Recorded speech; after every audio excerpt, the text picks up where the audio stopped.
Assalamualaikum warahmatullahi wabarakatuh. Halo teman-teman semua, bertemu lagi dengan saya Desi Dahliani dengan NIM 2313400078 dari jurusan Bimbingan dan Konseling Islam Universitas Islam Negeri Sultan Maulana Hasanuddin Banten.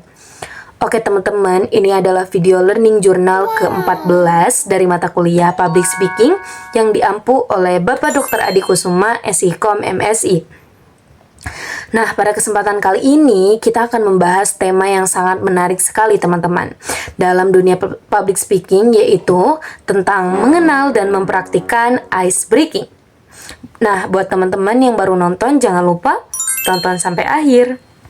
Oke teman-teman, pernah enggak sih kalian mengikuti pembelajaran atau seminar terus ngerasa kantuk, bosan, ataupun kehilangan fokus? Nah, dalam situasi seperti itu, ada satu cara yang sering digunakan untuk mengembalikan semangat peserta, teman-teman, yaitu ice breaking. Jadi, apa itu ice breaking ya? Nah, secara sederhana, ice breaking itu adalah kegiatan yang bertujuan mencairkan suasana, memecahkan kebekuan dan membuat peserta menjadi lebih rileks serta siap mengikuti kegiatan. Nah, ice breaking juga sering digunakan dalam pembelajaran, seminar, pelatihan, maupun kegiatan kelompok. Bayangkan nih, es batu yang keras lalu mencair. Nah, kurang lebih seperti itulah fungsi ice breaking dalam sebuah kegiatan. Lalu, mengapa ice breaking itu penting? Nah, karena tidak semua peserta itu datang dengan kondisi yang siap belajar, teman-teman. Ada yang masih ngantuk, lelah, malu untuk berbicara, atau bahkan tidak mengenal peserta lainnya. Nah, dengan adanya ice breaking, suasana menjadi lebih hangat, peserta juga lebih berani berinteraksi, dan fokus belajar bisa lebih meningkat. Nah, ice breaking juga memiliki banyak fungsi. Pertama adalah mencairkan suasana di awal pertemuan.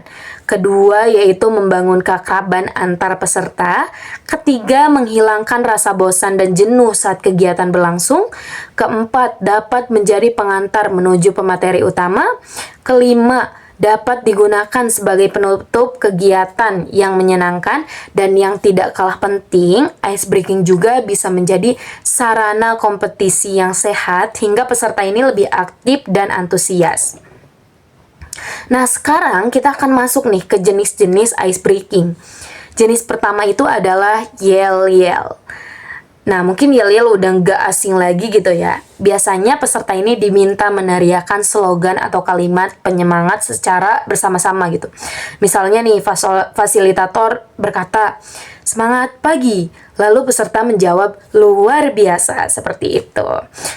Nah, sederhana tetapi bisa langsung meningkatkan energi dalam ruangan. Yang kedua adalah tepuk tangan. Bukan tepuk tangan biasa ya teman-teman, tetapi tepuk tangan dengan pola tertentu. Contohnya kayak tepuk semangat gitu kan. Seperti itu. Terus tepuk fokus, tepuk konsentrasi, dan masih banyak lagi.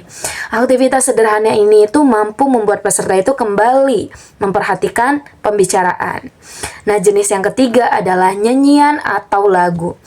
Siapa sih yang gak suka nyanyi? Lagu yang sederhana dan mudah diingat, itu dapat membuat suasana menjadi lebih santai dan menyenangkan. Yang selanjutnya yaitu ada gerak dan lagu. Nah, jenis ini tuh menggabungkan gerakan tubuh dengan lagu, sehingga peserta ini tidak hanya mendengarkan, tetapi juga bergerak. Dan sangat cocok digunakan ketika peserta mulai terlihat lelah atau ngantuk. Nah, kemudian juga ada games atau permainan. Nah, biasanya ini tuh menjadi favorit banyak orang ya. Karena permainan itu kan dapat melatih kerjasama, komunikasi, konsentrasi, bahkan sekaligus menciptakan suasana yang penuh tawa. Nah, selain itu ada juga teman-teman tebak-tebakan. Contohnya kayak kita ngasih pertanyaan lucu atau teka-teki sederhana yang dapat memancing peserta itu untuk berpikir dan tertawa bersama-sama gitu ya. Dan yang terakhir adalah sulap sederhana. Nah, mungkin meskipun terlihat sederhana, sulap juga dapat menarik perhatian peserta dan membangkitkan rasa penasaran sehingga suasana itu menjadi lebih hidup. Nah, teman-teman, Ada yang tahu nggak kapan sih ice breaking itu digunain? Ternyata ice breaking itu bisa dilakukan kapan saja. Jadi di awal pembelajaran itu bisa digunakan yaitu untuk membangun semangat dan kesiapan belajar. Terus di tengah pembelajaran juga bisa digunakan yaitu saat peserta ini mulai bosen nih atau kehilangan fokus. Terus di akhir pembelajaran juga bisa yaitu untuk memberikan kesan positif sebelum kegiatan berakhir. Bahkan bisa dilakukan secara spontan nih ketika suasana kelas mulai tidak kondusif. Namun seperti metode lainnya, ice breaking juga memiliki kelebihan dan kekurangan teman-teman. Wow, dikira nggak ada ya, ternyata ice breaking punya kelebihan dan kekurangan. Yaitu kelebihannya adalah membuat pembelajaran ini menjadi lebih menyenangkan, meningkatkan fokus, mempererat hubungan antar peserta, dan membuat waktu yang panjang terasa lebih singkat.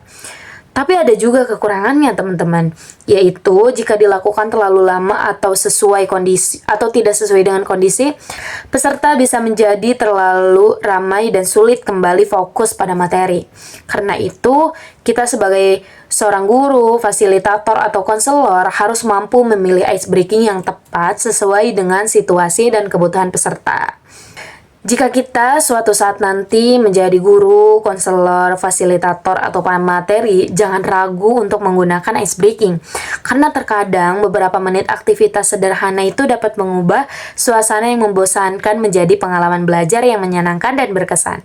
Itu saja yang dapat saya sampaikan tentang ice breaking, kurang dan lebihnya mohon maaf. Terima kasih, semoga bermanfaat bagi teman-teman dan saya sendiri. Wassalamualaikum warahmatullahi wabarakatuh. Sampai jumpa di video-video selanjutnya.